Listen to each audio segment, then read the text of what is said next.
Captain Vextar stood on the bridge of his warship and watched the small human vessel drift through space. The ship looked broken and helpless. Its lights flickered on and off like a dying animal. Smoke came from its engines. A distress signal called out across the empty darkness. "Perfect," Vextar said with a cruel smile. His sharp teeth gleamed in the blue light of his ship's controls. Another easy target. The human ship was called the UES Meridian. It was big enough to carry valuable cargo, but small enough that his 3 warships could destroy it easily. Vextar had been hunting human ships for many years. They were always the same, weak, scared, quick to give up. "Captain," said his second officer, a tall alien with gray skin and yellow eyes, "the ship appears to be a cargo vessel. Our scans show rare metals and medical supplies in its hold." Vextar nodded. Rare metals could buy weapons.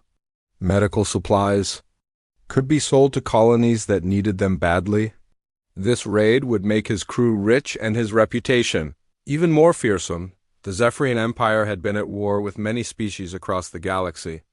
They were strong fighters with powerful ships and deadly weapons, but they had learned that war was expensive. Raiding was much easier. Take what you need from weaker species. Make them fear you. Build your strength without wasting resources. On long battles, humans were the best targets. They had good cargo but weak ships. Their weapons were simple.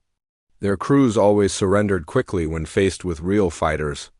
Vextar had raided 17 human ships in the past 2 years. Not one had fought back seriously. "Move us closer," Vextar ordered. "Have the Shadowclaw and the Void Render take positions on either side. We will surround them completely." His 3 heavy cruisers moved through space like hunting wolves. Each ship was twice the size of the human vessel. Each carried enough firepower to destroy a small moon. The human ship had nowhere to run. "Captain, we are receiving a transmission from the human vessel," reported his communications officer. "Put it on the main screen," Vextar said. He wanted to see the fear in the human captain's eyes. The screen flickered to life. A human woman appeared. She had dark hair pulled back tightly and calm brown eyes. She wore a simple blue uniform with no fancy decorations. She looked directly at Vextar without any sign of fear. "This is Captain Sarah Chun of the UES Meridian," the woman said. Her voice was steady and professional. "We are experiencing engine problems and are grateful for your assistance." Vextar laughed. The sound echoed through his bridge. "Assistance? Human, you are about to be boarded and your cargo seized. Prepare your crew for transfer to our holding cells." Captain Chun's expression did not change. She studied Vextar carefully as if she was trying to remember something important. "I understand," she said simply. "We will comply with your demands." The transmission ended. Vextar felt slightly disappointed. He had hoped for more pleading, more tears. Humans usually beg for their lives by now. "Sir, this seems too easy," said his weapons officer, a scarred veteran of many battles. The human is very calm. "All humans are cowards," Vextar replied. "They know they cannot fight us, so they give up quickly. It saves everyone time and trouble." But something bothered him about the human captain. Her eyes had been too steady, too calculating. Most humans looked around nervously when faced with Zephyrian warships. They stammered and made desperate offers. This Captain Chun had looked at him like she was solving a puzzle. Vextar pushed the thought away. He had been raiding for too long. He was starting to see threats where none existed. The human ship was clearly damaged. His sensors showed no hidden weapons. No other ships nearby, no trap waiting. "Begin docking procedures," he ordered. "Send 2 boarding parties. Take the bridge and the cargo hold. Standard raid protocol." His ship moved closer to the human vessel. Mechanical arms reached out and grabbed onto the Meridian's hull. Metal clanged against metal as the docking tube extended. Soon his warriors would be aboard the human ship, taking everything of value. The Meridian was larger than most human cargo ships Vextar had raided before. It had thick hull plating and sturdy construction. The engines were bigger than necessary for a simple transport.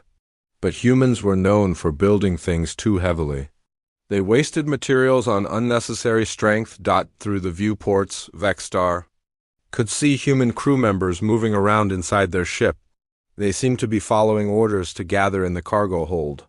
No one was running or hiding. No one was trying to send secret messages. They were behaving exactly as humans always did when raiders arrived. "Boarding party's ready, Captain," reported his security chief. 40 warriors with full combat gear. The humans will not resist. Good. Remember, we want the cargo intact and the crew alive for questioning. Dead humans tell no tales about trade routes and cargo schedules. The first boarding party moved through the docking tube. Their heavy boots rang against the metal floor. Each warrior carried energy rifles and wore thick armor. They were trained killers who had fought across a dozen star systems. Vexstar watched through their helmet cameras as they entered the human ship. The corridors were clean and well lit. Everything looked normal for a cargo vessel.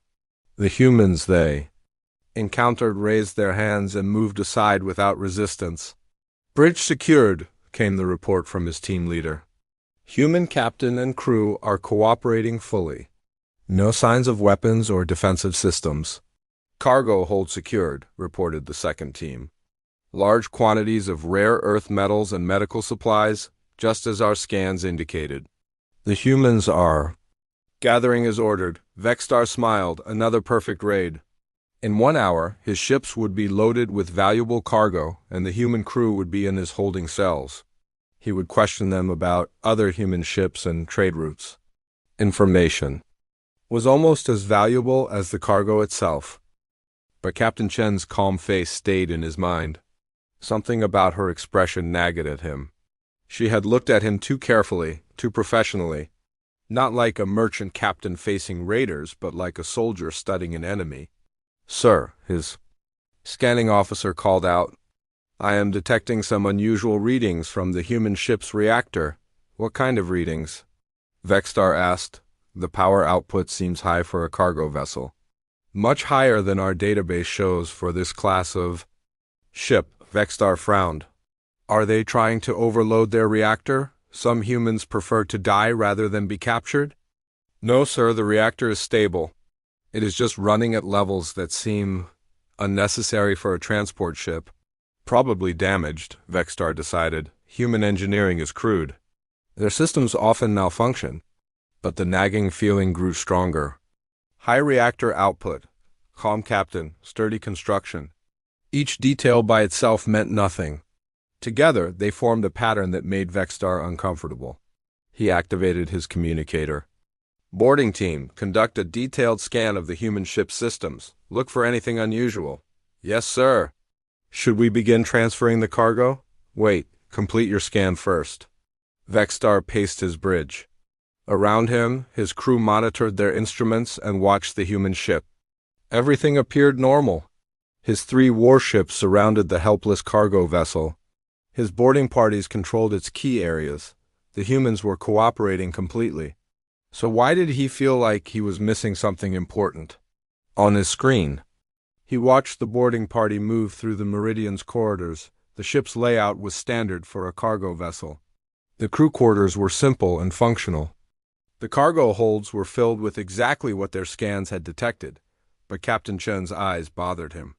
They had been too steady, too knowing, like she was waiting for something to happen. "Captain," his communications officer said suddenly, "I am detecting a transmission from the human ship." Very brief, low power. "What kind of transmission?" "Unknown." It was encrypted and lasted only a few seconds. The signal was directed into deep space. Vexstar felt ice form in his stomach. "Deep space? In what direction?" "Toward the human core systems, sir." A distress signal. The human captain had sent a distress signal while pretending to cooperate. But what good would that do? The nearest human military base was days away. By the time help arrived, his ships would be long gone with their cargo.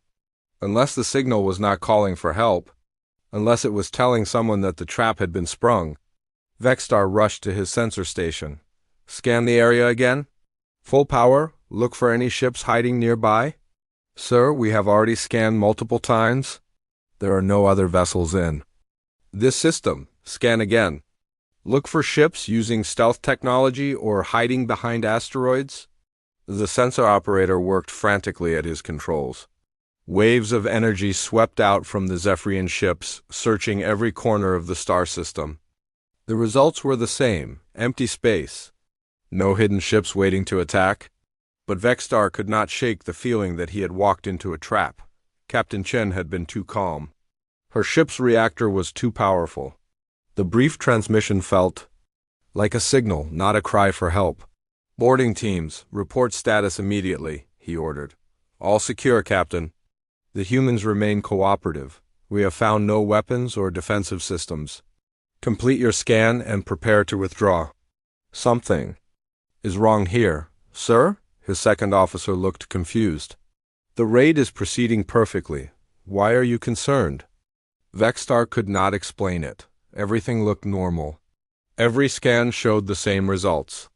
The human ship appeared to be exactly what it seemed, a damaged cargo vessel with a compliant crew, but instinct told him otherwise. Instinct warned him that Captain Sarah Chun knew something he did not, that her calm confidence came from knowledge, not resignation.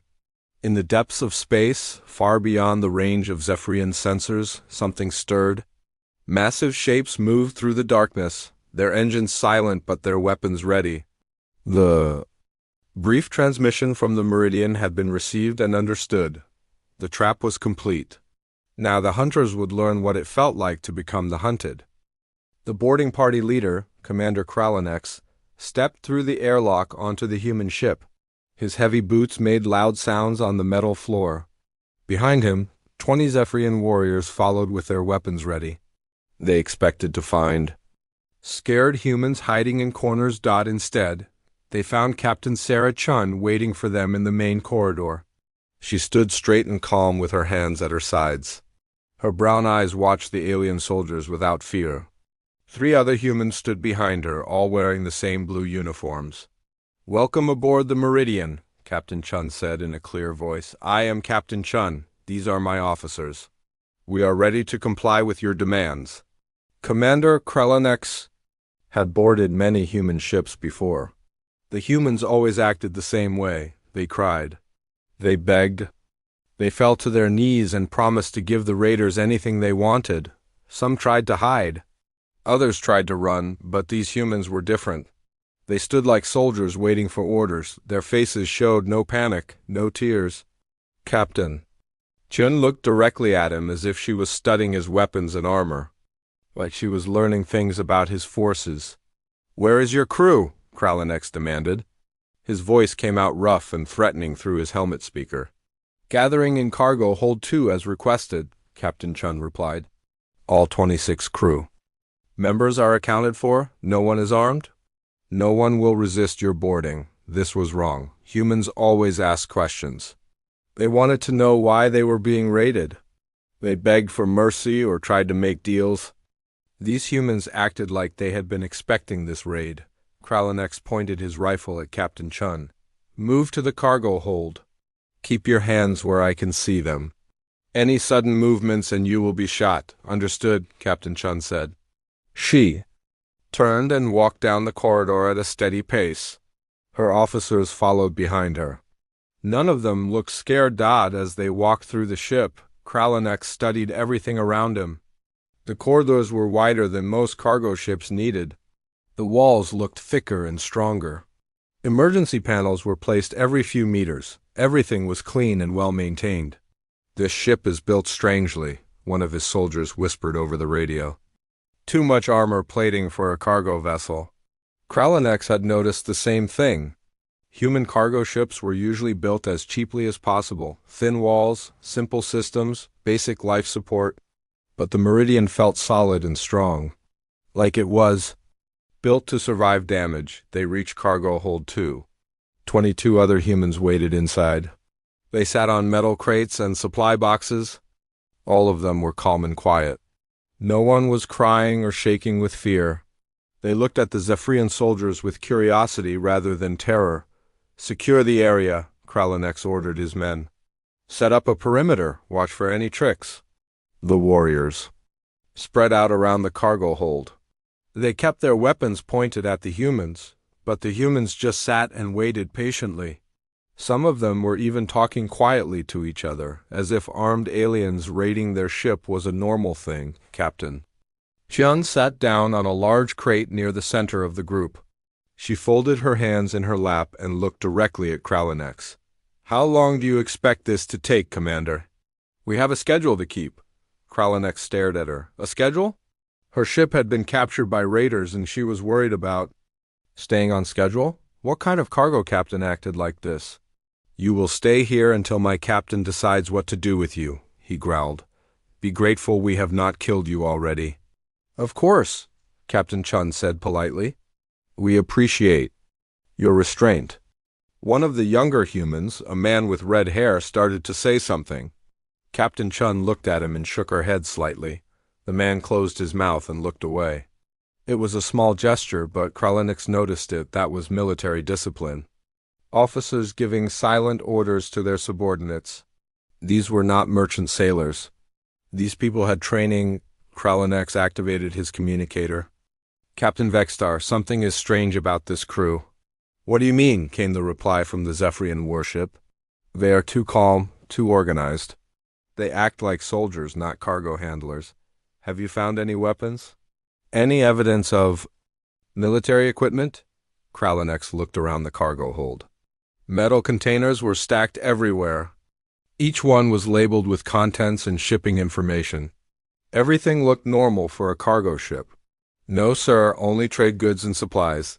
"Then stop worrying. Human merchants sometimes hire former military personnel for protection." "It means nothing," but Kralanex was not convinced. He had raided ships with ex-military crews before. Those humans were tougher than normal merchants, but they still showed fear when faced with superior force.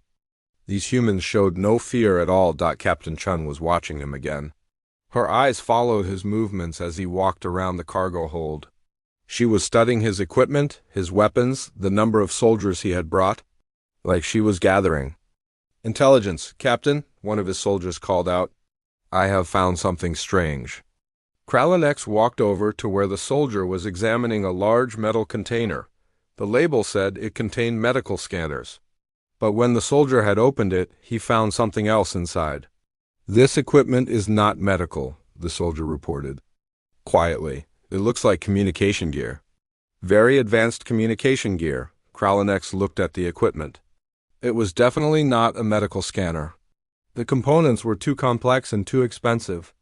This was military-grade communication equipment disguised as medical supplies. He turned to look at Captain Chun. She was still sitting calmly on her crate, but now there was a small smile on her face, like she had been waiting for them to find the hidden equipment. "Search all the containers," Kralanex ordered his men. "Look for anything that does not match its label." The soldiers began opening crates and examining their contents. Within minutes, they found more hidden items. Sensor equipment disguised as mining tools. Computer systems labeled as food processors. Power cells that were far too advanced for civilian use. "Captain Chun," Kralanex said as he walked back to her, "your cargo manifests are not accurate. You are carrying military equipment." "All of our paperwork is in order," Captain Chun replied calmly. "I am sure any confusion can be cleared up through proper channels." "What proper channels?" "You are being raided by the Zephyrian Empire. There are no proper channels here." Captain Chun tilted her head slightly. "Perhaps. But I think you will find that this situation is more complicated than you realize." Something in her voice made Kralanex's skin crawl. She spoke like someone who knew a secret, like someone who was waiting for something to happen. He activated his communicator again. "Captain Vextar, we have found military equipment hidden in the cargo. This is not a normal merchant vessel. Are the humans resisting?" "No, sir. They are cooperating completely. But something is very wrong here." There was a pause before Vextar replied, "Continue your search. Be ready for anything. I'm beginning to think we may have made a mistake." As his soldiers continued to search the cargo, Kralanex noticed other strange things about the ship. The walls had extra power conduits running through them. The ceiling panels looked like they could be removed quickly. The floor had anchor points that could be used to secure heavy equipment. This was not a cargo ship that had been modified slightly for self-defense. This was a military vessel that had been disguised to look like a cargo ship. "Commander," one of his soldiers whispered, "look at these humans more carefully. See how they sit, how they watch us. This is not random." "They are in formation." Kralanex looked at the human crew again. The soldier was right. The humans were not sitting randomly around the cargo hold. They were positioned in a defensive pattern. If fighting broke out, they could support each other and control the exits, and none of them looked worried about that possibility. Captain. Chun stood up slowly from her crate. "Commander Kralanex, may I ask you a question?" "What?" he replied suspiciously. "How many human ships has Captain Vexstar raided in the past year?" "That is not your concern. Humor me. I am curious about his success rate." Kralonex did not answer, but he wondered why she wanted to know, and how did she know Captain Vexstar's name? He had not told her the name of his commanding officer. Captain Chun seemed to read his thoughts. "We know quite a bit about Captain Vexstar and his raiding activities. The Zephyrian Empire is not as secretive as it believes."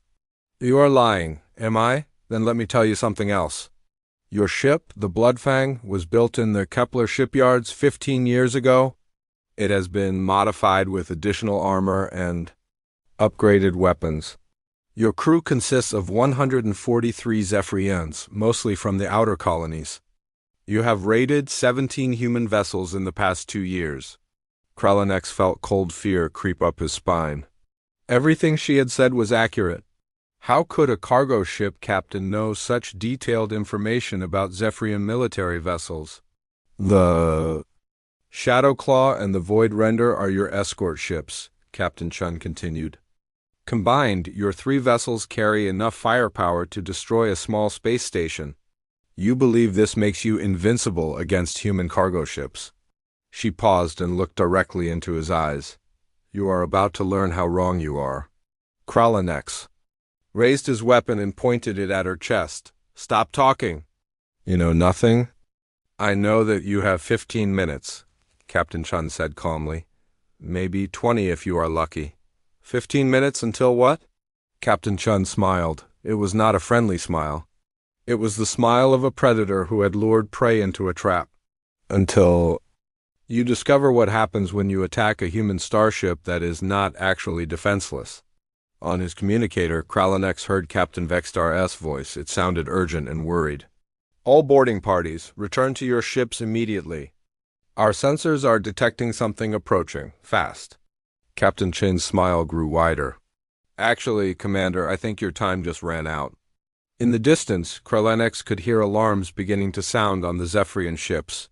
Whatever was coming, it was big enough to make his experienced captain nervous, and Captain Chun was no longer pretending to be a helpless merchant. She stood like a soldier preparing for battle, and her eyes showed the confidence of someone who knew exactly what was about to happen. The trap was about to be sprung. Captain Vexstar stood on his bridge and stared at the sensor readings. His hands shook slightly as he read the numbers again and again.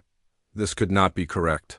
"The sensors had to be malfunctioning. Report," he ordered his sensor officer. "What exactly are we detecting?" "Sir, multiple hyperspace signatures approaching our position, large signatures. Military-class vessels," the officer's voice was tight with fear. "Estimated arrival in 3 minutes. Vexstar felt his stomach drop. Military vessels meant warships. Human warships coming to this exact location at this exact time could only mean one thing. The cargo ship had not been helpless prey. It had been bait. "How many ships?" he demanded. "Unclear, sir. The hyperspace distortions are very large. At least, 5 vessels, possibly more." On the main screen, space began to shimmer and twist. Bright flashes of light appeared in the darkness as ships dropped out of hyperspace. First one, then another. Then more. Vexstar watched in growing horror as a massive human dreadnought materialized in front of his fleet. The ship was enormous, twice the size of his largest cruiser. Weapon ports covered its hull like the eyes of a giant spider. Behind it came destroyers and frigates, their sleek forms moving with deadly purpose. "Impossible," whispered his second officer. "How did they get here so fast?" The answer came from the communication system. A deep human voice filled the bridge of every Zephyrian ship. "This is Admiral Marcus Torres of the United Earth Navy. You have attacked one of our vessels and taken our people hostage. You have 30 seconds to release our crew and surrender yourselves for trial."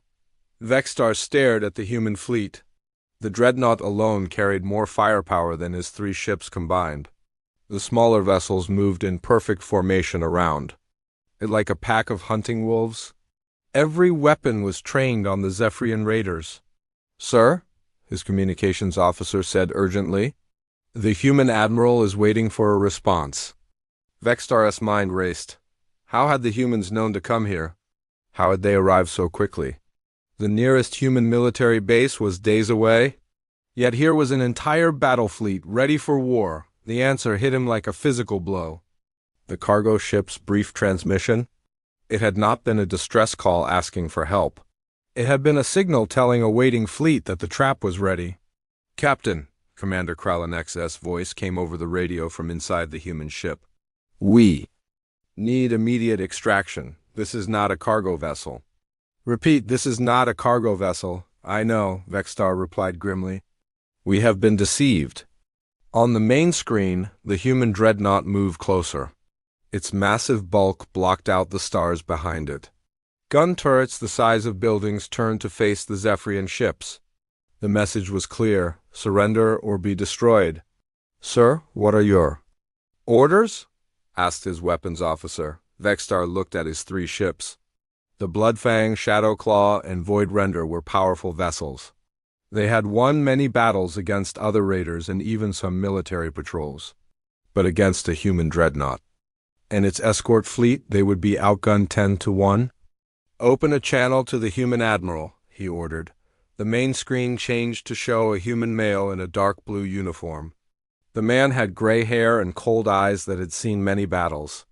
Stars and insignia on his uniform showed high rank and long service. This was not some merchant captain or patrol leader. This was a real military commander. "I am Captain Vextar of the Zephyrian raiding fleet," he said, trying to keep his voice steady. "We were not aware this was a military vessel. We thought it was a civilian cargo ship in distress." Admiral Torres studied him with those cold eyes. "Captain Vextar, yes, we know about you. 17 human vessels raided in 2 years. Cargo stolen, crews enslaved or killed. Did you think there would be no consequences? We followed the laws of space salvage. Ships in distress can be claimed by whoever finds them." Ships in distress, yes. But the UES Meridian was never in distress. "It was hunting you." The words hit Vextar like ice water. "Hunting us?" "The Meridian is what we call a Q-ship, Captain. A warship disguised as a merchant vessel. Its mission was to lure raiders like you into range of our rapid response fleets." "You took the bait perfectly." Vextar looked at the human cargo ship on his secondary screen. Now he could see what he had missed before. The thick armor plating that had seemed like wasteful construction was actually military-grade protection. The high reactor output was needed to power hidden weapon systems. The comm crew were not merchants but trained naval personnel. 20 seconds, Captain, Admiral Torres continued. "Surrender now and your crews will be treated according to galactic law. Continue to resist and we will demonstrate why attacking human vessels is considered an act of war." "Sir," his tactical officer called out, "the human destroyers are moving to surround us. We are being targeted by multiple weapon systems." Vextar looked at his options. He could surrender and face trial in human courts, or he could fight and almost certainly die. His ships were strong, but not strong enough to face an entire battle fleet. "Captain Vextar," came another voice over the radio. This time it was the human woman from the cargo ship, Captain Chun. "I should explain something to you. The signal we sent was not calling for rescue. It was confirming that our trap had worked." "What do you mean?" Admiral Torres and his fleet have been waiting in hyperspace just outside this system for 3 days. We knew you would come.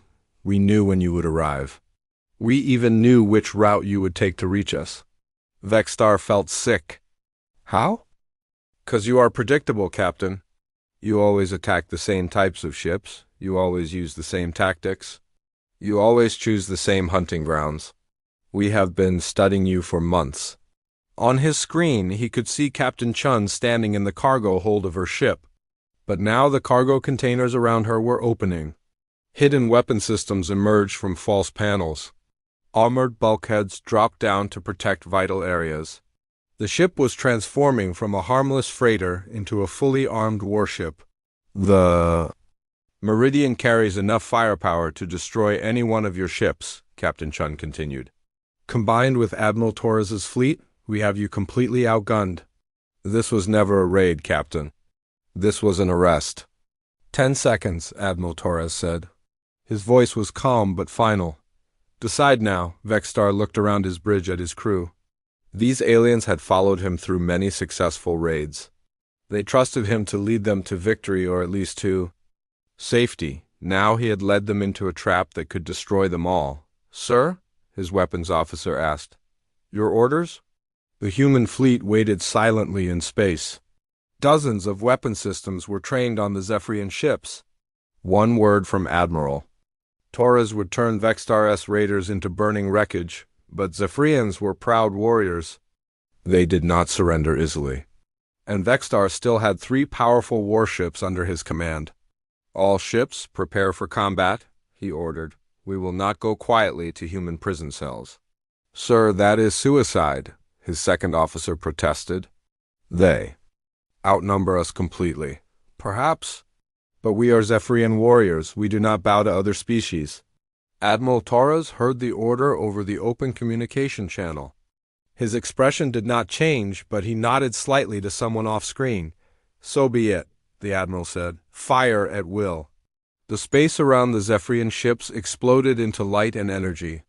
The human dreadnought's main guns fired beams of pure destruction that lit up the darkness like artificial suns. The destroyers launched missiles that streaked across space like falling stars, but Vexstar's ships were not defenseless. The Bloodfang's heavy cannons returned fire, sending bolts of plasma toward the human fleet. The Shadowclaw and Void Render spread out to attack from different angles. The battle was fierce but brief. The Zephyrian ships fought with desperate courage, but they were overwhelmed by superior numbers and firepower. The Void Render's shields collapsed under concentrated missile fire. Explosions tore through its hull and sent it spinning out of control. The Shadowclaw tried to ram the human dreadnought but was destroyed by point defense weapons before it could get close. Its crew died in a brilliant flash of light that briefly outshone the nearby star, Vexstar's own ship. The Bloodfang lasted longer. Its thick armor absorbed terrible punishment while its weapons struck back at the human vessels. For a few minutes, it seemed like the raider might actually damage one of the enemy destroyers, but the humans fought with a precision and coordination that shocked the Zephyrian captain. Their ships moved together like parts of a single organism. When one vessel was threatened, others moved to protect it. When an opportunity appeared, they attacked together with devastating effect. Shields failing, reported his engineering officer. Hull breaches on decks 4 through 7. We cannot take much more of this. Through his view screen, Vexstar could see the human dreadnought moving closer. Its massive weapons were charging for another volley that would finish his ship completely, but something else caught his attention. The disguised cargo ship, the Meridian, was also moving toward him. Its hidden weapons were now fully deployed, and it looked nothing like the helpless freighter he had tried to raid. Captain Chin's voice came over the radio again. Captain Vexstar, this is your final chance to surrender. My ship alone has enough firepower to destroy what remains of your vessel. Stand down now and live, or continue fighting and die. Vexstar looked around his bridge. Half his crew was dead or wounded. Smoke filled the air and sparks flew from damaged control panels. His proud warship was dying around him. Captain, his communications officer said weakly, The crew of the Void Render is requesting permission to surrender. They are badly damaged and cannot continue fighting. The trap had been perfect. The humans had not just outfought his ships, they had outfought him completely. From the beginning, every move he had made had been predicted and countered. All ships, Vexstar said into his communicator. Cease fire. Lower shields, prepare to be boarded. The shooting stopped. In the sudden silence, Vexstar could hear the groans of his damaged ship and the quiet sobbing of his wounded crew. The mighty Zephyrian raiding fleet had been crushed in less than 10 minutes. Admiral Torres appeared on his screen again. Wise decision, Captain. Prepare to be taken into custody. You and your surviving crew will be transported to Earth for trial. What will happen to us? Vexstar asked. That depends on the courts. But I can tell you this much. Your days of raiding human ships are over. The human fleet moved closer to collect their prisoners. As they did, Vexstar realized the full scope of what had happened. This had not been a random encounter. The humans had planned every detail. They had known exactly how he would react, and had prepared accordingly. The galaxy's opinion of humans as weak and easy targets was completely wrong. These people were not peaceful because they lacked the ability to fight. They were peaceful because they chose to be. But when threatened, they became something terrifying. Vexstar had learned too late that attacking a human starship was never simple. The battle was over, but Captain Vexstar's education was just beginning. As human Marines boarded his damaged ship, he watched them work with growing amazement. These were not the clumsy, weak creatures he had expected to find. The human soldiers moved through his ship like deadly shadows. They wore black armor that seemed to absorb light. Their weapons were smaller than Zephyrian guns, but somehow more frightening. Every movement was precise and coordinated. They cleared each room with professional skill that impressed even Vexstar. Veteran warriors. Zephyrian crew members, remain seated with your hands visible, came a calm voice over the ship's speakers. Anyone who moves suddenly will be considered hostile. We do not wish to hurt you, but we will defend ourselves if necessary. The human who spoke was a tall woman with sergeant stripes on her armor. She entered the bridge with 4 other Marines behind her. All of them kept their weapons ready but not directly threatening. This was confidence, not fear. I am Sergeant Martinez, the woman said to Vexstar. You are now a prisoner of the United Earth Navy. Are you injured? Vexstar stared at her. Enemy soldiers were asking about his health. I am not seriously hurt. Good, you will receive medical attention for your wounds before transport. Are any of your crew in immediate danger? Again, Vexstar was confused. These humans had just destroyed 2 of his ships and crippled the 3rd. Now they were concerned about the welfare of their prisoners? 3 of my officers are badly injured, he admitted. Sergeant Martinez spoke into her radio. Medical team to the bridge. 3 wounded requiring immediate attention. She looked back at Vexstar. Our doctors will treat your people. Human military law requires proper care for all prisoners. This was not how warfare worked in Zephyrian culture. When Zephyrians won battles, they took what they wanted and left enemies to survive or die as fate decided. These humans were treating defeated foes with strange kindness. But Vexstar soon learned that human kindness did not mean human weakness. Captain, Sergeant Martinez continued, you and your crew will be questioned about your raiding activities.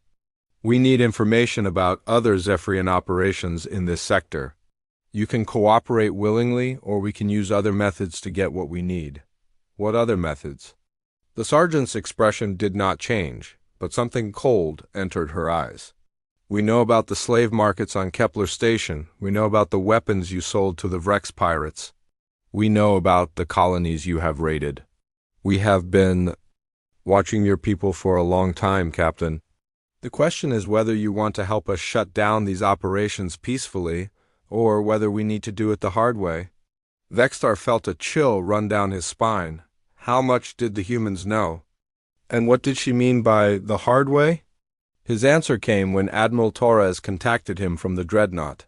The human commander appeared on a portable screen that the Marines had set up on the bridge. Captain Vexstar, the Admiral said. "I want you to understand something important. This operation against your fleet was not random. We have been tracking Zephyrian raiding activities for 8 months.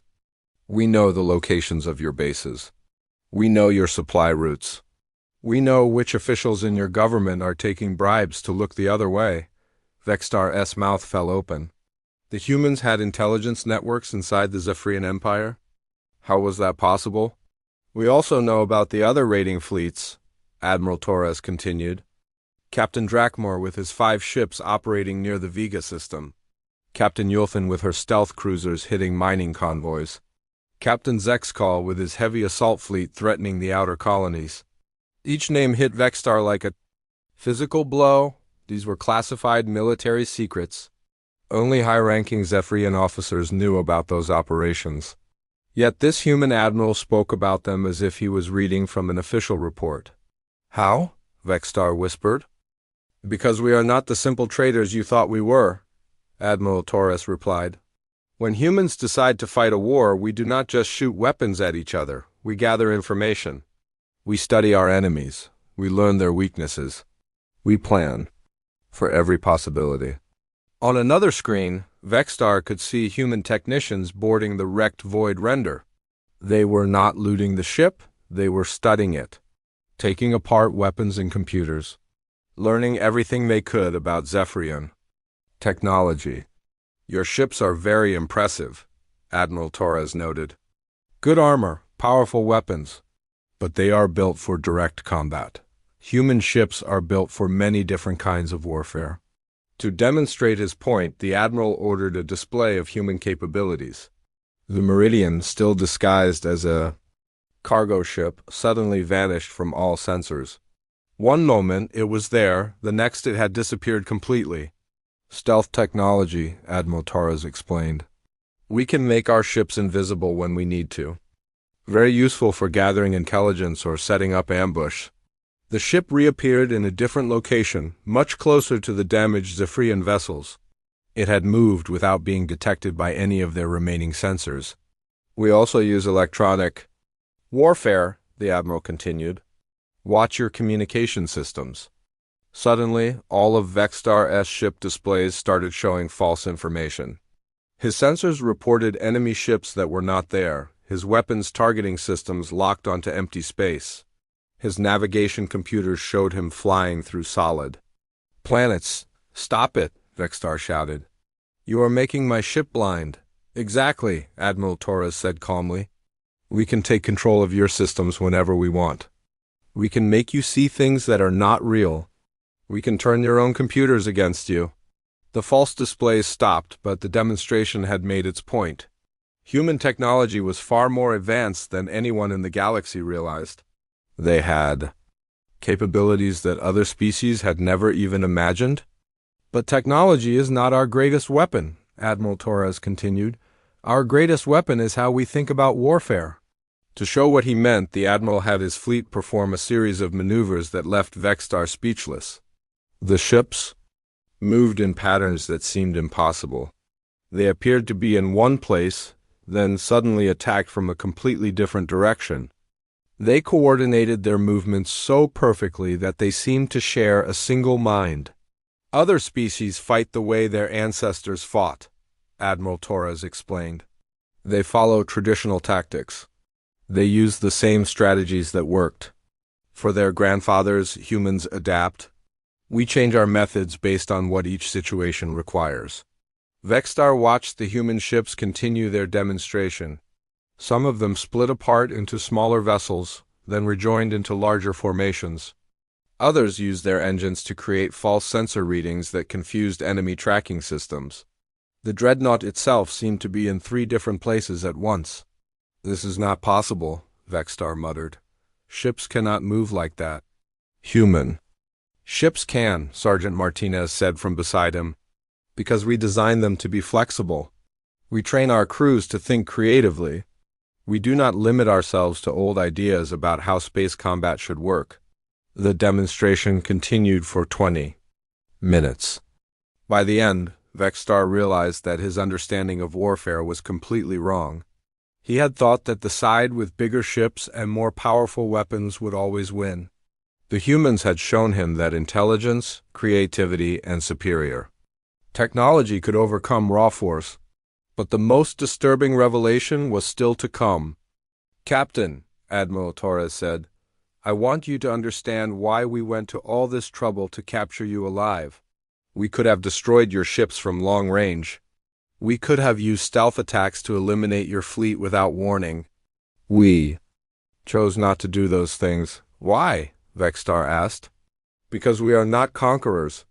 We do not want to rule the galaxy or destroy other species.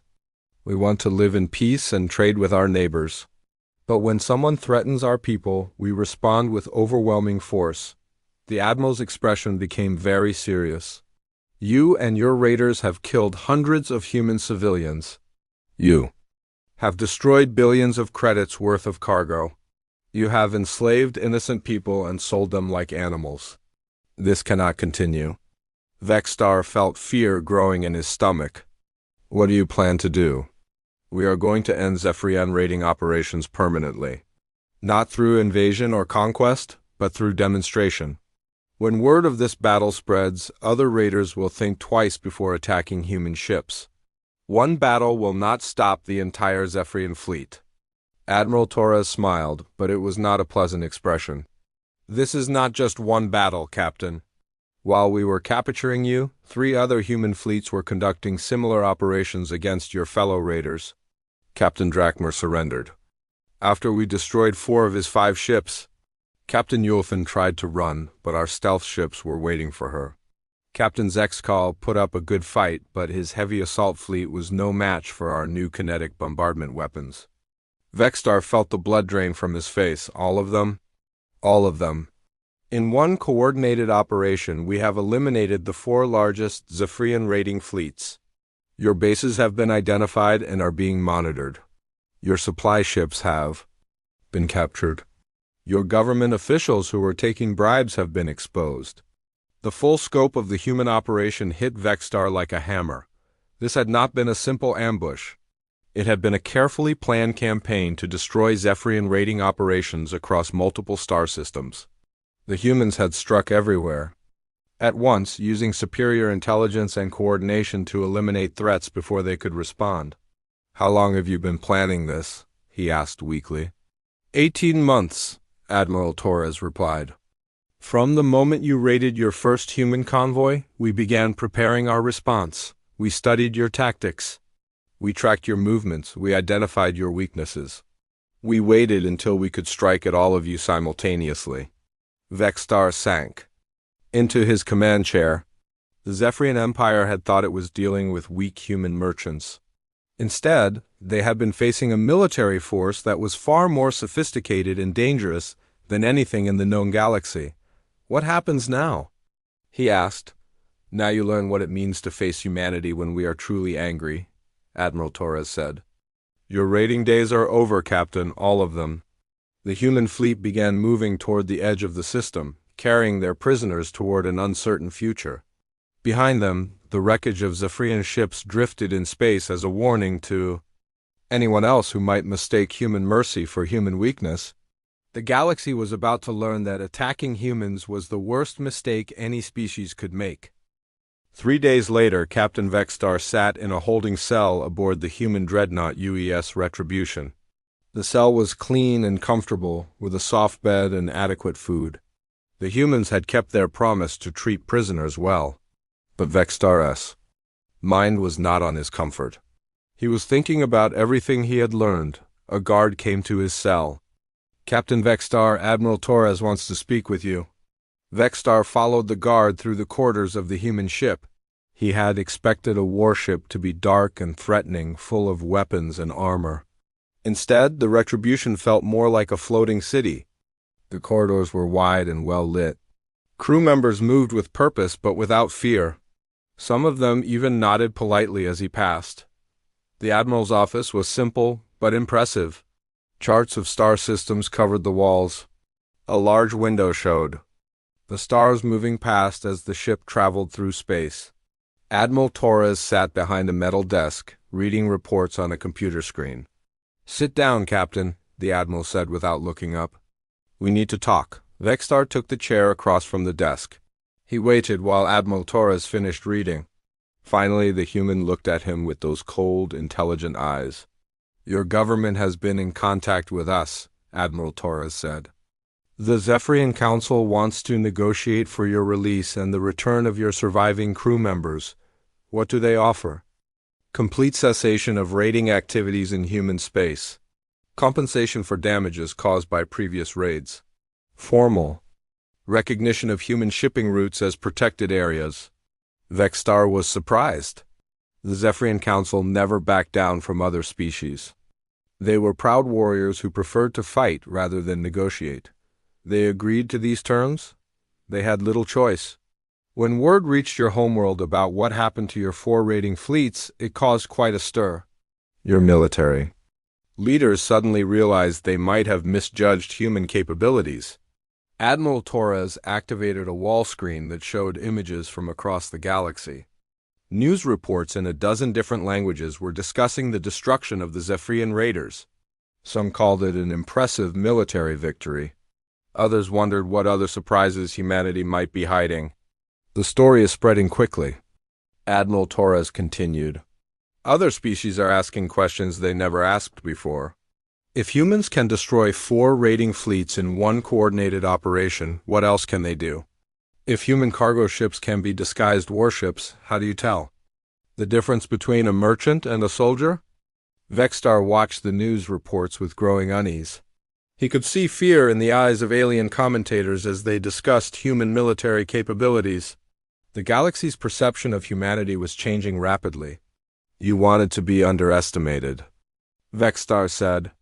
You let other species think you were weak so they would not see you as a threat. Exactly. It is much easier to trade with neighbors who think you are harmless. But when someone attacks our people, we show them the truth. What is the truth? Admiral Torres stood and walked to the window. He looked out at the stars for a long moment before answering. The truth is that humanity has survived things that would destroy most species.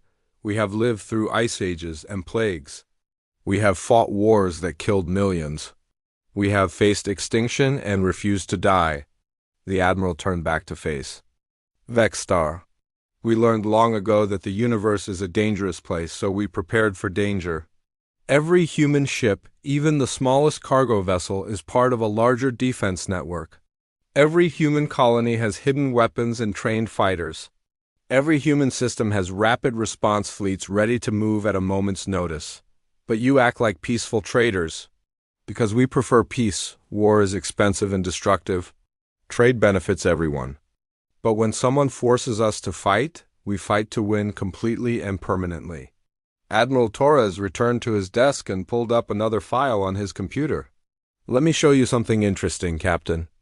These are intelligence reports about Zephyrian military capabilities. We have detailed information about every ship in your fleet, every base you operate from, every supply route you use. Vextar leaned forward to look at the screen. The information was incredibly detailed. Ship designs, crew numbers, weapon specifications, strategic plans, everything was there. How did you gather all this? We have been watching your people for 20 years, Captain. Ever since the first Zephyrian ship entered human space, we have been learning about you. We study every species we encounter. We want to understand their strengths, their weaknesses, their intentions. You spy on everyone? We gather information about everyone. There is a difference. We do not interfere in other species' internal affairs unless they threaten us. But we make sure we understand what threats might exist. Admiral Torres closed the file and looked directly at Vextar. Your people made a fundamental error in judgment. You assume that because humans prefer peaceful trade, we lack the ability to wage war. You confused our restraint with weakness. What should we have done differently? You should have studied us more carefully. If you had, you would have learned some important facts about human history. The Admiral activated another display showing images from Earth's past. Battles and wars and conflicts stretching back thousands of years. Humans have been fighting each other since before we discovered fire. We know every form of warfare that exists. We have practiced every strategy and tactic. We have learned from every victory and defeat. The images showed human soldiers in different time periods, ancient warriors with spears and shields, medieval knights in armor, modern armies with advanced weapons, space marines with equipment that looked similar to what Vexstar had seen on the Retribution. We stopped fighting each other when we reached the stars, Admiral Torres continued, but we did not forget how to fight. We simply chose to use those skills only when necessary. And raiding human ships made it necessary. Yes, you forced us to remind the galaxy why Earth species survived when so many others did not. Vexstar thought about his own people's history. Zephyrians were strong fighters, but they had always fought in traditional ways. Ship against ship, fleet against fleet. They followed ancient codes of honor and established patterns of battle. Humans fight differently, he said. We fight to win. Honor is important to us, but survival is more important. We use whatever tactics and weapons give us the best chance of protecting our people. Admiral Torres pulled up one final display. This one showed current positions of human fleets throughout the galaxy. There were many more ships than Vexstar had imagined. They were positioned near every major trade route and colony system. This is what we did not want other species to know, the Admiral said. We are not a small, weak civilization struggling to survive in a hostile galaxy. We are a major military power that chooses to appear peaceful. How many ships do you have? Enough. The exact number is classified, but I can tell you this. If the Zephyrian Empire declared war on humanity tomorrow, we could blockade every one of your systems within a month. If any other major power attacked us, we could respond with overwhelming force. Vexstar felt cold fear settle in his stomach. The implications were staggering. If humans had this much military strength, why did they hide it? Why did they let other species think they were weak? Because fear creates more problems than it solves, Admiral Torres said, apparently reading his thoughts. If other species knew our true capabilities, they would either try to destroy us out of fear, or they would demand that we use our power to solve their problems. We prefer to be left alone to trade and explore in peace. But now the secret is out, partially. Some species will learn the lesson and leave us alone. Others will test us to see if we are really as dangerous as we appear. A few might even try to form alliances with us for protection. Admiral Torres stood up again. Which brings me to why I wanted to talk to you, Captain. You and your surviving crew are going to be released. Vexstar stared at him in shock. Released? Yes, you will be returned to Zephyrian space with a message for your government and your people. You are going to tell them exactly what you experienced here. You are going to explain why attacking human ships is a mistake no one should make twice. They might not believe me. They will believe you because you will have proof. We are returning your ship to you. It has been repaired and upgraded with some interesting new features. When your engineers examine it, they will understand that human technology is far more advanced than they realized. Admiral Torres handed Vexstar a datapad. This contains a complete record of everything that happened to your raiding fleets. Technical specifications of the weapons we used.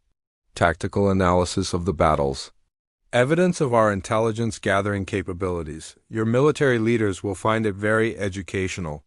Vexstar looked at the datapad with amazement. The humans were giving away military secrets? Why would you share this information? Because we want your people to understand exactly what they would face if they decided to continue raiding human ships. Knowledge prevents wars, Captain. Ignorance causes them. What about the other raiders who were captured? They are receiving the same treatment. Captain Drakmor is already on his way home with a similar message. Captain Yulfin will be released tomorrow. They will all carry the same warning to their people. Admiral Torres walked to the door of his office. Come, Captain. Your ship is ready for departure? They traveled through the corridors of the dreadnought to the docking bay where the repaired Bloodfang waited. The ship looked exactly as it had before the battle, but Vexstar could see new components integrated into its systems. Human technology mixed with Zephyrian engineering. Your crew is already aboard, Admiral Torres said.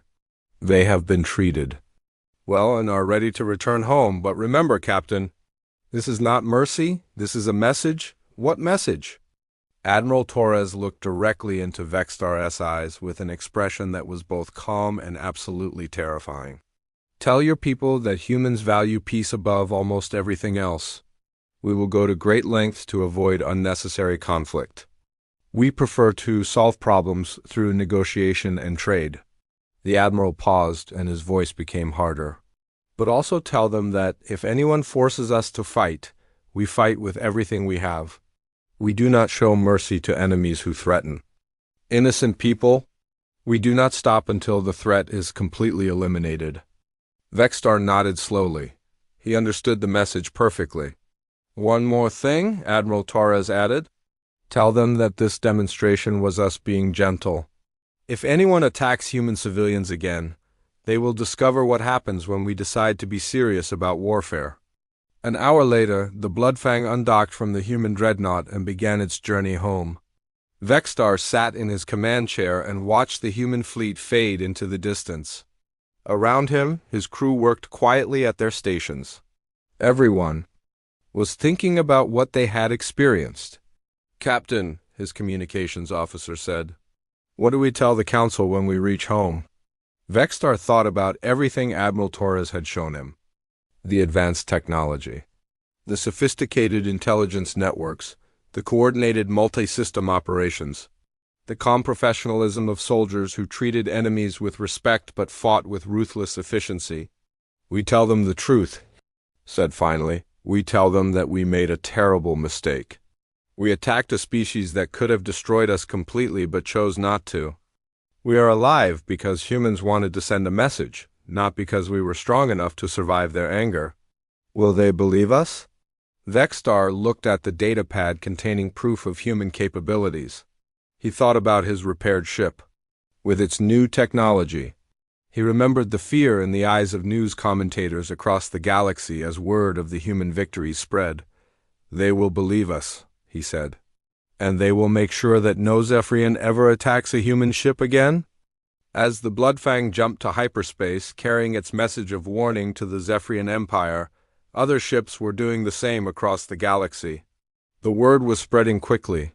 Humanity was not the weak, harmless species that everyone had believed them to be. They were apex predators who had chosen to be peaceful, and anyone who forced them to remember their true nature would regret that choice for the rest of their very short lives. The age of raiding human ships was over. The galaxy had learned a lesson it would not soon forget. Captain Mark Reynolds stood alone on the observation deck, his weathered face lit by the blue glow of Earth below. His eyes, however, fixed on something else entirely, the massive alien warship being towed into the orbital dock. Even from this distance, he could see the dull patches on its hull where paint had worn away, revealing the metal beneath. The last one, he muttered to himself. Finally, this ship completed the set of 15 vessels that humanity had purchased from the Galactic Confederation. The deal had seemed like a miracle 6 months ago when Earth first made contact with the Alien Alliance. Humanity, new to the galactic stage and vulnerable, had traded nearly everything of value for these warships: rare metals, historical artifacts, and exclusive mining rights to Mars. The Confederation representatives, tall blue-skinned beings with 4 arms and silver eyes, had smiled their strange smiles throughout the negotiations. These ships will protect your world from any threat, they had promised.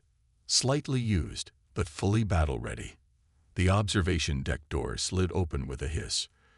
Chief Engineer Anna Wilson walked in, her work boots leaving greasy marks on the polished floor. Her red hair was tied back in a messy ponytail, and dark circles shadowed her eyes from weeks of too little sleep. "You've seen the preliminary reports?" she asked, not bothering with a greeting. Reynolds nodded. "I have." "Then you know it's the same as all the others." She handed him a tablet displaying detailed scans of the warship's internal systems. Reactor chambers eaten through with corrosion. Weapons systems gutted. Navigation computers at least 200 years out of date. Reynolds took the tablet, though he hardly needed to look at it. The story had been the same with all 15 ships. What Earth had believed was a generous offer from new galactic friends had turned out to be the equivalent of selling a rusty car with a fresh coat of paint to hide the damage. "They cheated us," Wilson said, anger making her voice shake. "They sold us their garbage and took our treasures in return." Reynolds handed the tablet back to her. "Yes, they did. The Security Council is meeting in an hour. Admiral Henderson wants you there." "I'll be there." Wilson turned to leave, but paused at the door. "Do you think they're laughing at us?" "The Confederation." Reynolds looked back at the massive ship. Even broken and gutted, it was still an impressive sight. Over a kilometer long, bristling with empty weapon ports, its alien design unlike anything humans had built before. "Probably," he answered honestly. "But that might be their first mistake." The Security Council chamber was buried deep beneath the North American continent, a relic from older, more paranoid times that had found new purpose in this age of alien contact. 12 men and women sat around a circular table, their faces grim in the harsh light.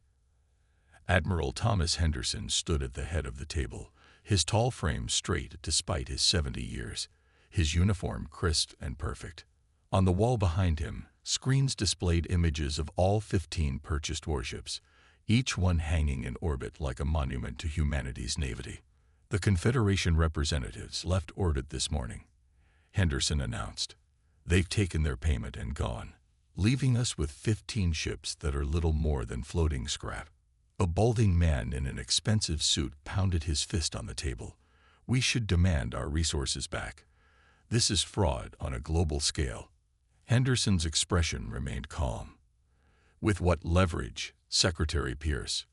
We have no ships that can pursue them, no weapons that could threaten them, and no legal standing in their Confederation courts. So we just accept this," a woman with steel-gray hair asked. "We let them treat Earth like some backwater planet they can swindle and forget." "No, Director Chen," Henderson said. "We do what humans have always done when backed into a corner. We adapt." He nodded toward the far end of the table. "Dr. Nakamura, please share your assessment." All eyes turned to the small woman sitting quietly at the end of the table. Dr. Lisa Nakamura didn't look up immediately, her attention fixed on the tablet in front of her. She was the head of Earth's Xenotechnology Division, responsible for understanding and reverse engineering alien technology. Her black hair was streaked with premature white, the result of working 18-hour days since the first alien ship arrived. "The ships are not worthless," she said finally, her soft voice somehow filling the room. "They're deliberately sabotage." She tapped her tablet, and the wall screens changed to show detailed schematics of the alien vessel's internal systems. "The reactors are damaged, yes, but the damage is surgical. Someone removed specific components and left others intact. The weapons weren't stripped away entirely. Their mounting hardware and power conduits remain. The navigation systems weren't out of date by accident. Their core processors were replaced with older models." Reynolds leaned forward. "You're saying they went to the trouble of making the ships look functional while ensuring they weren't?" Nakamura nodded. "Precisely, Captain. This wasn't carelessness. This was intentional." "But why?" Director Chen asked. "Why not just sell us completely stripped vessels? Why the deception?" "Because," Reynolds said slowly, understanding dawning, "they wanted us to try to use them. They wanted us to take these ships into battle believing they would protect us." Henderson's eyes narrowed. "And when they failed, Earth would be defenseless," Reynolds finished. "And the Confederation could return to save us, at a price." A heavy silence fell over the room as the implications sank in. Earth's first contact with galactic civilization had been a setup for conquest or colonization. Admiral Henderson finally broke the silence. "Dr. Nakamura, in your professional opinion, can these ships be repaired?" Nakamura's lips curved in a slight smile. "No, Admiral. They cannot be repaired. She paused, letting tension build before continuing. But they can be rebuilt. She tapped her tablet again, and new schematics appeared on the wall screens, the alien designs now overlaid with human modifications and additions. The Confederation made a critical error in their deception, she explained. By leaving most of the ships intact and only sabotaging key systems, they've given us working examples of advanced technology that would have taken us centuries to develop on our own. She stood up, suddenly energized. We don't need to repair their ships. We can study them, understand them, and then rebuild them our way, not as pale copies of Confederation vessels, but as something new, something human. Admiral Henderson studied the modified designs on the screen. How long would this take? With global cooperation and resources, 2 years for the first ship, less for each one after that as we refine our methods. Henderson turned to the council members. Ladies and gentlemen, I believe we have our path forward. The Confederation thinks they've seen what humans can do. His voice hardened with resolve. I suggest we show them how wrong they are. As the council broke into urgent discussion about resources and timelines, Reynolds caught Dr. Nakamura's eye across the table. She gave him a small nod, and he saw in her expression something that stirred his own heart, not just anger or determination, but a fierce joy at the challenge ahead. The Confederation had sold Earth-rusted warships as a prelude to subjugation. They would learn, in time, that humans were not so easily conquered. 6 months after the Security Council meeting, Earth's orbital shipyards buzzed with activity. What had once been military observation platforms and civilian space stations were now connected by a web of construction frameworks surrounding the 15 alien vessels. Workers in spacesuits moved like ants across the massive hulls, cutting away damaged sections and installing new components. Captain Mark Reynolds floated through the central corridor of the ship codenamed Defiance, the first of the 15 to undergo full reconstruction. The interior had been stripped down to its skeleton, with only the main support beams remaining. Human design systems now filled the spaces where alien technology had once been. Captain on deck, someone called, and the engineers working on an open panel straightened to attention. At ease, Reynolds said, I'm just here to see Chief Wilson. As if summoned by her name, Anna Wilson emerged from an access tunnel, her face streaked with grease. Unlike the formal atmosphere of the Security Council chamber, the reconstruction project had adopted a more practical approach. Wilson wore standard overalls with the project patch, a phoenix rising from a broken ship, sewn on the shoulder. You're early, she said, wiping her hands on a rag. We're not ready for the test flight for another 3 hours. Reynolds smiled. I wanted to see how things were coming along. Wilson gestured for him to follow. Then you'll want to see the engine room. We're installing the final components now. They made their way deeper into the ship, passing teams of workers who represented every nation on Earth. The global cooperation that Henderson had called for had materialized out of necessity and determination. Earth's brightest minds had been recruited, regardless of nationality or background. The engine room was a vast chamber at the heart of the ship. The alien reactor, once gutted and useless, had been rebuilt with a hybrid of human and reverse-engineered alien technology. It doesn't look like much, Wilson admitted as they floated at the entrance. Reynolds studied the maze of pipes and conduits. Where the alien design had favored smooth, almost organic curves, the human modifications were more angular, more industrial. Does it work? He asked simply. Wilson's face broke into a grin. Better than it should. The Confederation didn't just remove parts. They installed limiters in the power systems. Once we figured that out, we realized their reactors were running at maybe 40% of their true capacity. And now, we're getting 80% efficiency, with safety margins intact. She tapped a nearby console, bringing up a holographic display of the ship's systems. But that's not the best part. Dr. Nakamura's team cracked their weapons encryption last month. Reynolds' eyebrows rose. I thought the weapons were physically removed. Not removed. Locked. The firing mechanisms were still there, just secured behind Confederation security protocols. Once we bypassed those, we found that the actual weapon components were designed to be easily replaced, probably for maintenance. We fabricated our own versions based on their designs. Reynolds shook his head in amazement. They really didn't think we could figure this out, did they? Their mistake, Wilson said with satisfaction. Now you should suit up if you're joining us for the test flight. 3 hours later, Reynolds sat in the command chair on the bridge of the Defiance. The bridge crew, a mix of military personnel and civilian specialists, worked at stations that blended human interfaces with alien technology. All systems are green, announced the young lieutenant at the operations console. Structural integrity at 100%. Reynolds nodded. Detach docking clamps. With a series of metallic clangs, the ship freed itself from the construction frame. Thrusters online, reported the pilot, a former fighter jet ace named Rodriguez, moving away from the shipyard at minimum speed. The Defiance glided smoothly into open space. Earth's blue curve filled one side of the view screen, while the blackness of space stretched out before them. Take us to the test coordinates, Reynolds ordered. 1/4 power. 1/4 power, aye, Rodriguez confirmed, his hands moving over the controls. The ship accelerated, more smoothly than Reynolds had expected. He could feel only the slightest vibration through the deck plates. Engineering reports all systems nominal. Wilson's voice came through the comm system. Reactor output steady at 30%. Begin the test sequence, Reynolds said. Rodriguez nodded. First maneuver. Standard turn, 45 degrees to port. He entered the commands, and the ship began to bank.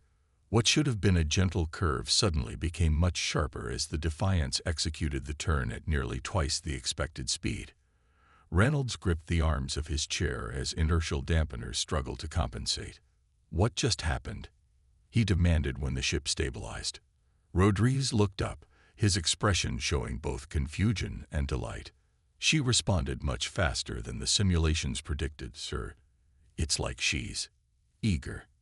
Reynolds tapped the comm button on his chair. Wilson, what was that? There was a pause before the chief engineer's voice came through, breathless with excitement. Captain, you're not going to believe this. The maneuvering thrusters are outputting nearly double their rated thrust. The efficiency algorithms we wrote are working better than expected. Explain, Reynolds ordered. We didn't just repair their drive systems. We improved them, Wilson replied.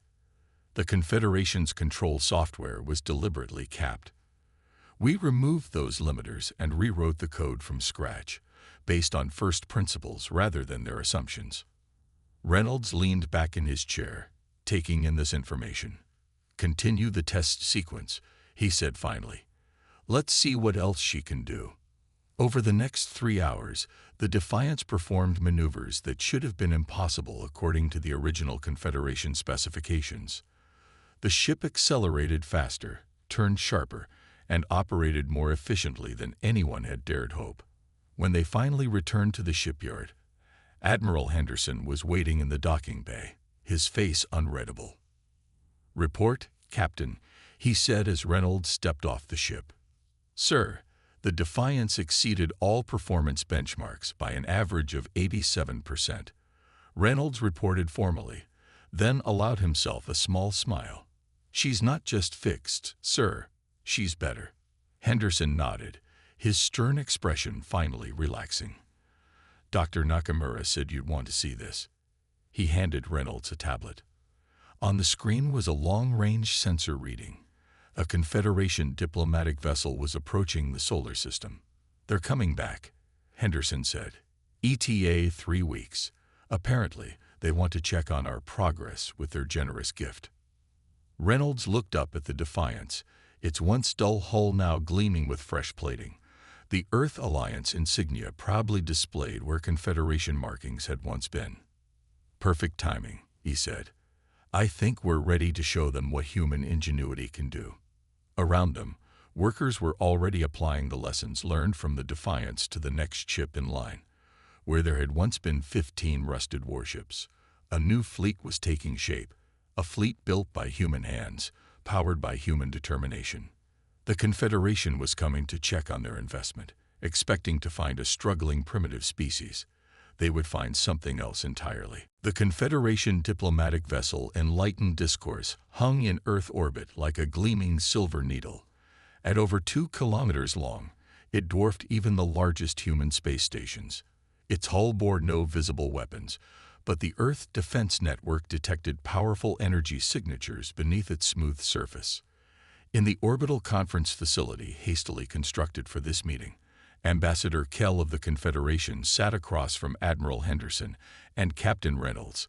The aliens' 4 arms were folded in what humans had learned was a gesture of disapproval. "You have modify our generous gifts," Kell said, his translator rendering his clicks and whistles into flat English. "This was not part of our agreement."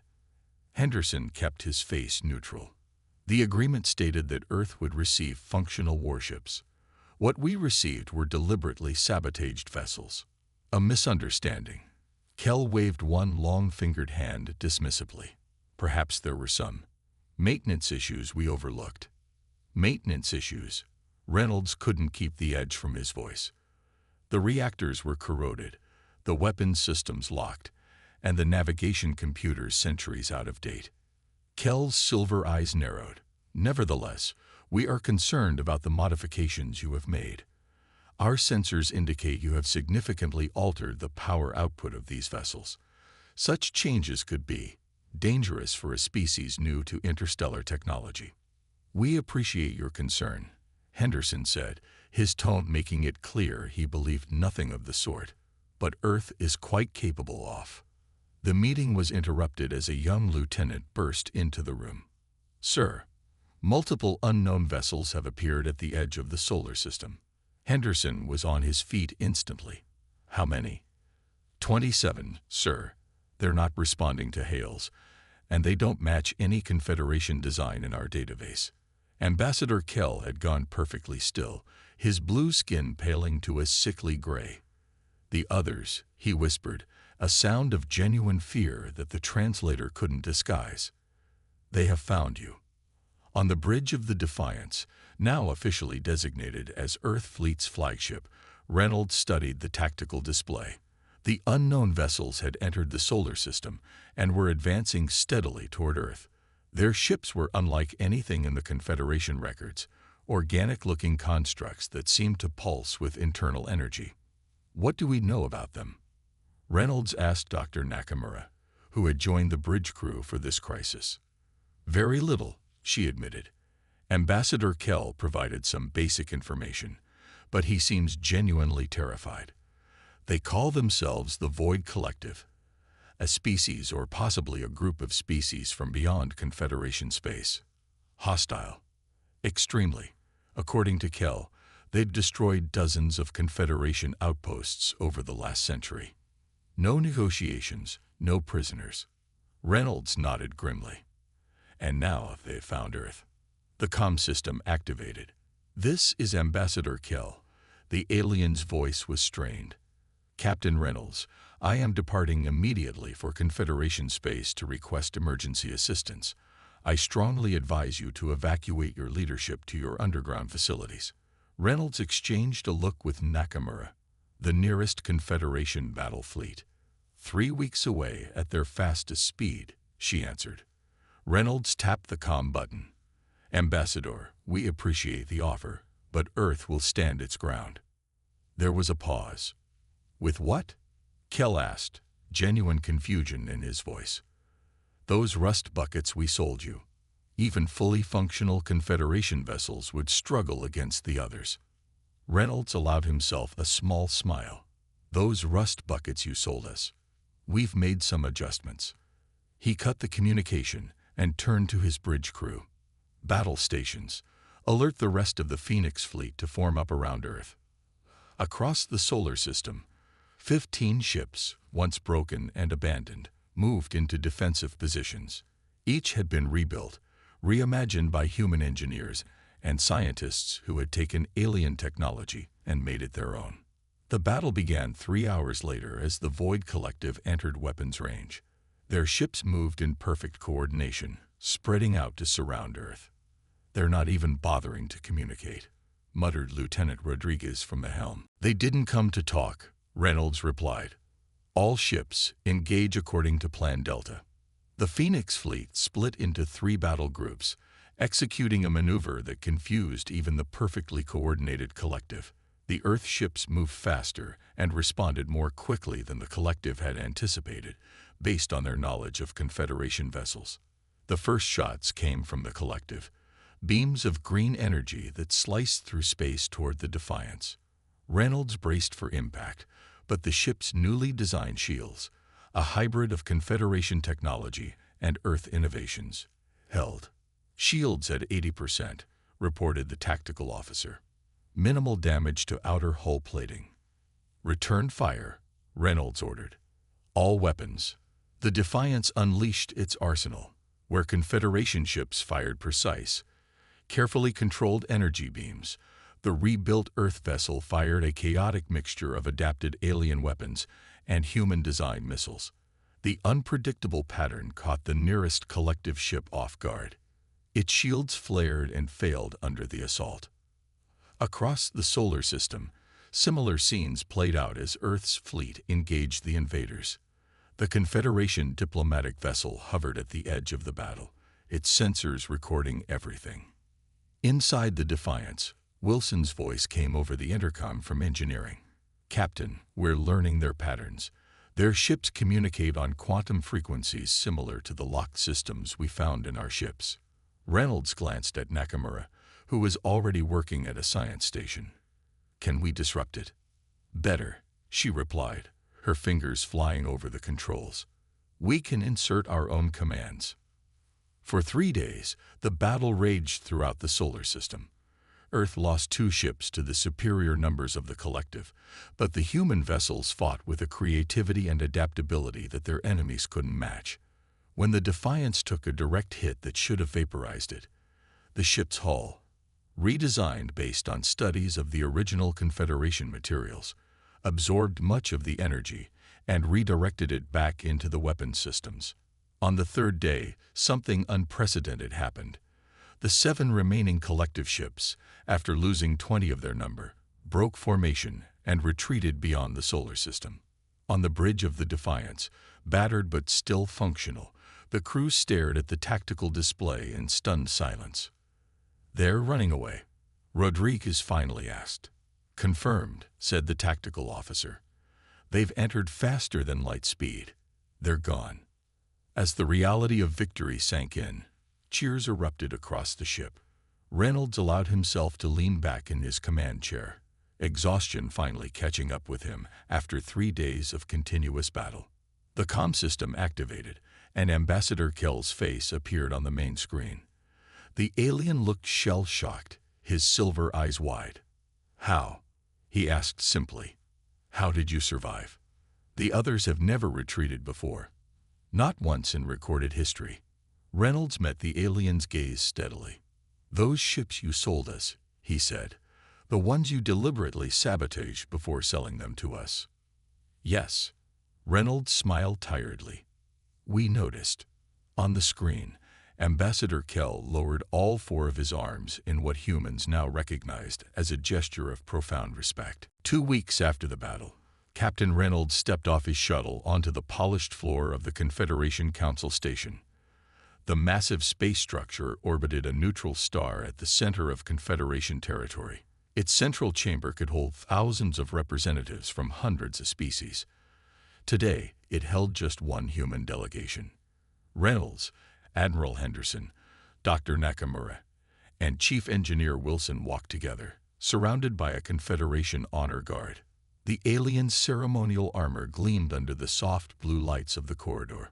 Reynolds noted that, unlike Ambassador Kell, these warriors carried themselves with a rigid formality that couldn't hide their unease at escorting humans.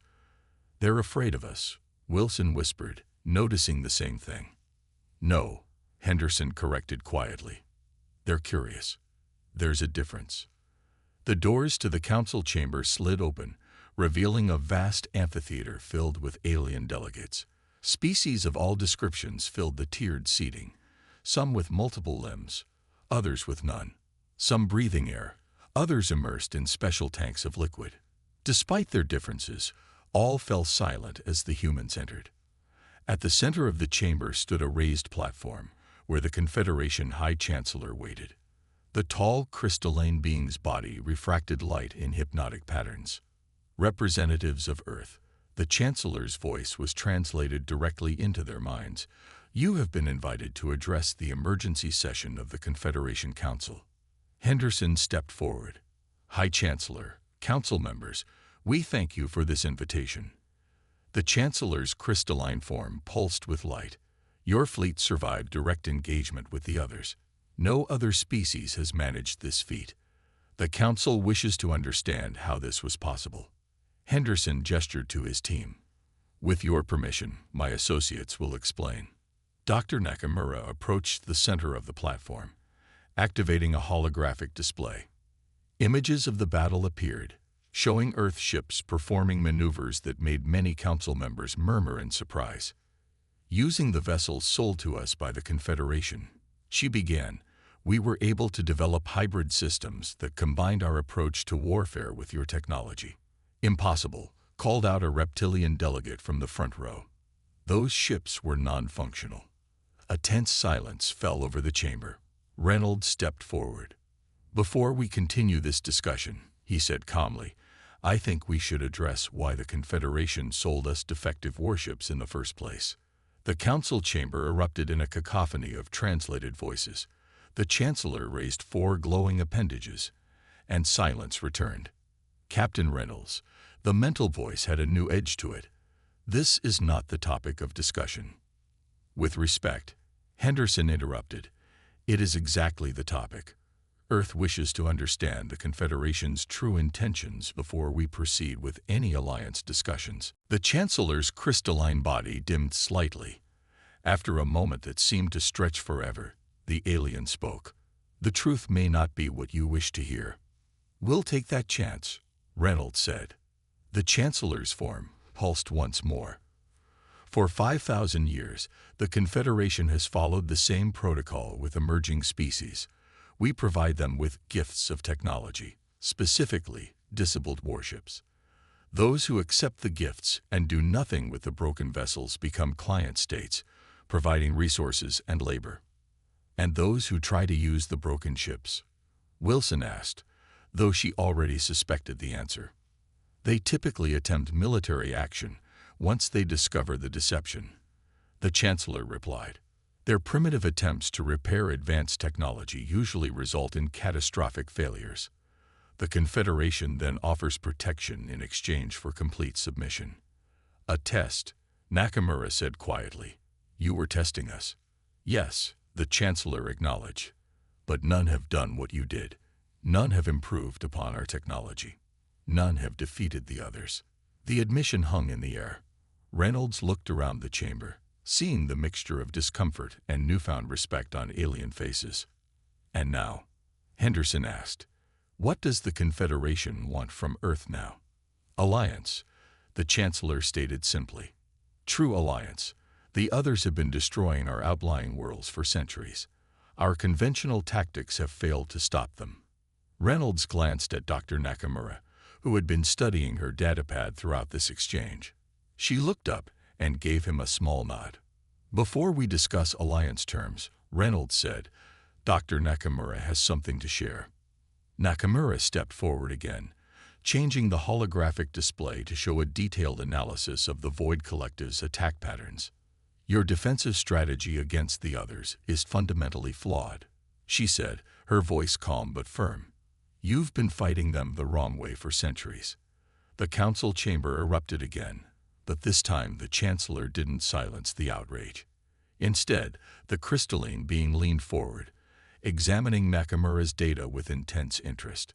Explain, the Chancellor demanded when the noise finally subsided. The others aren't a traditional military force, Nakamura explained. They're a hive mind. Every ship acts as part of a single organism.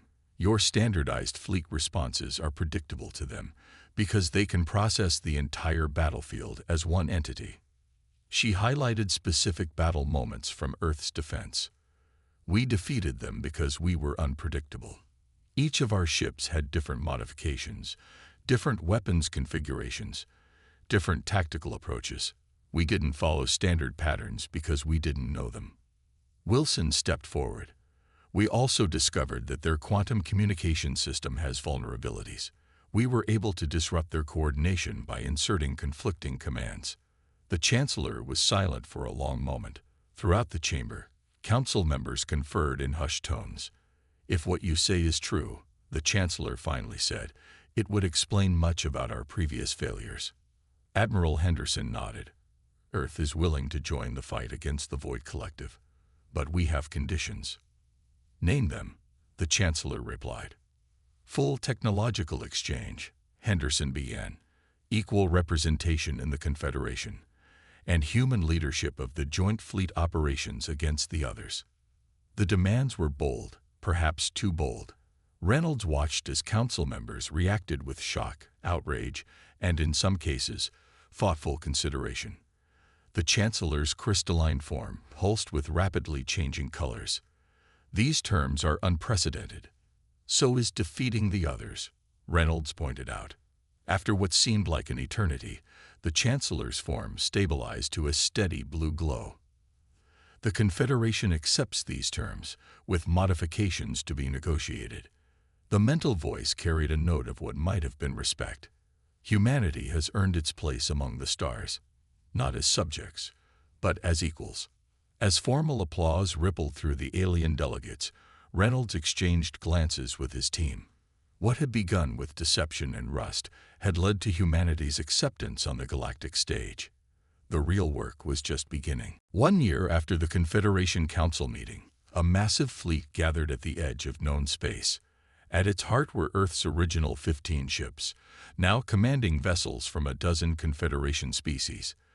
The Defiance led the formation, its once rusted hull now gleaming with new armor plating that incorporated both human and alien technologies.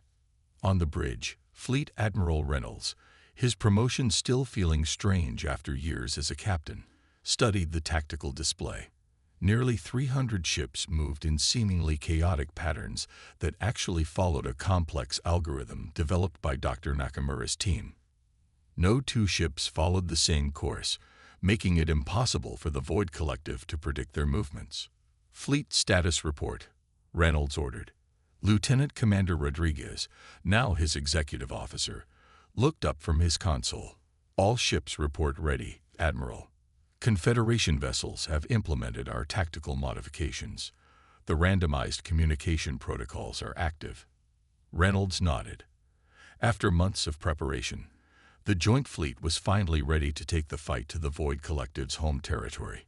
Long-range scouts had located their central nexus, a massive structure that served as both headquarters and hive center. Dr. Nakamura entered the bridge, her uniform now bearing the insignia of Science Director for the Joint Fleet. "Final simulations are complete," she reported. "The Collective's defenses are strong, but their patterns remain predictable." "And our surprise?" Reynolds asked. "Ready," Nakamura confirmed. Chief Wilson completed the final calibrations this morning. Reynolds turned to address the bridge crew. "We all know what's at stake. The Void Collective has destroyed dozens of worlds. They've shown no interest in communication or peace. Until now, they've never known defeat." He paused, letting his words sink in. "We changed that at Earth. Today, we change it permanently. All ships, prepare for jump to light speed on my mark." The massive fleet vanished into faster-than-light travel, emerging hours later in the heart of Void Collective territory. What greeted them was a sight none had expected. "My God," Rodriguez whispered. Before them hung not just a central command station, but an entire artificial world. The Void Collective's nexus was a planet-sized structure of dark, organic-looking material that pulsed with green energy. Around it swarmed thousands of ships, all moving with the perfect coordination of a single mind. "There are more than we anticipated," Nakamura said, her voice steadied despite the overwhelming odds. The comm system activated, and Ambassador Kell's face appeared on screen. The alien, now serving as liaison between Earth and Confederation forces, looked grave. "Admiral Reynolds, the Confederation captains are requesting permission to retreat. They say this is suicide." Reynolds studied the massive enemy force. "Permission denied. All ships will hold formation and proceed according to plan." He cut the transmission and turned to his crew. "Launch disruptor probes. Begin Operation Babel." Across the fleet, small, unmanned vessels shot forward toward the collective swarm. Each carried a device that Earth scientists had developed based on their analysis of collective communication systems. As the probes reached their targets, they activated, sending conflicting signals throughout the hive mind. The effect was immediate and dramatic. The perfectly coordinated collective ships began to move erratically, some colliding with others as contradictory commands flowed through their network. "It's working," Nakamura reported, monitoring the data streams. "Their coordination is breaking down." "All ships engage," Reynolds ordered. "Weapons free." The battle that followed would later be described in Confederation historical records as the most chaotic and unpredictable military engagement in galactic history. The human-led fleet refused to follow conventional tactics, constantly changing formation and attack patterns. The collective, its hive mind, confused by the disruptor probes and unable to predict the erratic human strategies, fought back with overwhelming numbers but diminishing effectiveness. 3 hours into the battle, the Defiance led a small strike team of Earth's original ships through a gap in the collective defenses, heading directly for the central nexus. Hull integrity at 60%, Rodriguez reported as another enemy blast rocked the ship. "Shields failing. Reroute power from non-essential systems," Reynolds ordered. "We need to get closer." As they approached the massive structure, Chief Engineer Wilson's voice came over the comm. "Admiral, we're within range. The boarding shuttles are ready." Reynolds nodded. "Launch when ready. I'll lead the ground team myself." Despite protests from his officers, Reynolds joined the boarding party. 20 minutes later, they cut through the outer skin of the Nexus, entering a bizarre landscape of organic technology. The interior resembled veins and arteries more than corridors, pulsing with the same green energy that powered the collective ships. "Stay alert," Reynolds warned his team, a mix of human special forces and Confederation warriors. "We don't know what to expect in here." They fought their way deeper into the structure, encountering strange, drone-like beings that seemed more machine than biological. Dr. Nakamura, who had insisted on joining the mission, scanned everything they passed. "These aren't individuals," she explained as they moved forward. "They're extensions of the central consciousness, like cells in a body."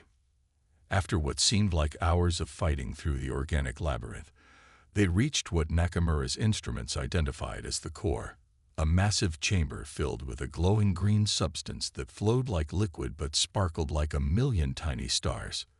"The neural network," Nakamura breathed in awe. "The entire collective is controlled from here." Reynolds raised his weapon. "Then this is where we end it." "Wait," Nakamura said suddenly, studying her scanner. "This isn't just a control center. It's communicating, trying to understand us." Reynolds hesitated. The original plan had been to destroy the core, severing the connection between all collective units. But Nakamura's discovery suggested another possibility. "Can we communicate back?" he asked. Nakamura nodded slowly. "I think so. The disruptor technology we used, if reversed, it might create a bridge." For the next hour, while the battle raged outside, Nakamura and her team worked to establish communication with the core consciousness of the Void Collective. What they discovered changed everything. The collective was not inherently hostile. It was ancient, lonely, and afraid. A species that had evolved to share a single consciousness. It attacked because it understood only assimilation, not cooperation. It had never encountered beings who could resist its influence, let alone force it to retreat. When Reynolds finally returned to the Defiance, he carried not news of the collective's destruction, but of something unprecedented. a ceasefire agreement with an entity that had never before known the concept of peace. 3 months later, representatives from both the Confederation and the Void Collective gathered on Earth. The location was symbolic, the planet that had changed the balance of power in the galaxy. Ambassador Kell approached Reynolds as they watched collective representatives experience individual existence for the first time, temporarily disconnected from their hive mind. "You could have destroyed them," Kell said. "Why didn't you?" Reynolds watched as Dr. Nakamura demonstrated to the Void delegates how their neural technology could be modified for peaceful purposes. "Because that's not who we are," he replied. "You sold us rusted warships thinking we were simple primitives who would either fail or become your servants. The others attacked us thinking we were just another Confederation species to be consumed." He gestured to where Confederation representatives and Void delegates were engaged in their first productive dialogue in history. "Both of you underestimated us. Both of you now recognize something you've never had to face before." Reynolds smiled slightly. "Human creativity." As the peace treaty was signed, representatives from both ancient powers adopted the formal postures of their respective diplomatic protocols. The Confederation representatives with all 4 arms lowered, the Void delegates with their temporary bodies bowed forward. To human eyes, it looked very much like kneeling. Reynolds stood tall among them, representing the species that had turned rusted warships into the instruments of a new galactic order.